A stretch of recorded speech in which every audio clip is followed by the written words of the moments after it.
Hi అండి. ఇన్ని రకాల వెజిటబుల్స్ ఒకేసారి చూపిస్తున్నానని అనుకుంటున్నారా? పుల్లగూర చేస్తున్నానండి. వీటన్నిటితో కలిపి మంచి కర్రీ అయితే రెడీ చేద్దాం. ఒకసారి చూసి మీరు కూడా ట్రై చేయండి. ఈ కర్రీలో స్పెషల్ ఏంటో తెలుసా? పనస పిక్కలు, మొక్కజొన్న కండలు. ఇవి చాలా టేస్ట్ ఉంటాయండి.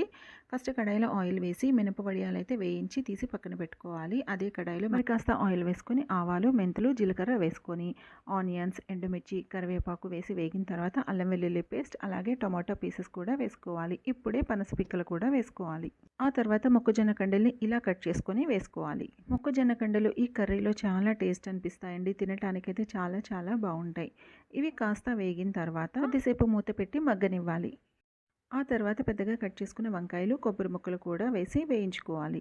ఇవన్నీ బాగా వేగిన తర్వాత ఇందులోనే పసుపు, ఉప్పు, కారం, ధనియా, జీరా పౌడర్ కూడా వేసుకోవాలి. ఆ తర్వాత ఇందులోనే చింతపండు గుజ్జు కూడా వేసుకోవాలి. పులుపు చూసుకొని వేసుకోండి. నేనైతే మరి కాస్త వాటర్ కూడా వేస్తున్నాను. ఆల్మోస్ట్ 70% కర్రీ కుక్ అయిన తర్వాత మినప వడియాలు ఆల్రెడీ వేయించుకున్నాం కదా, అవైతే వేసుకోవాలి.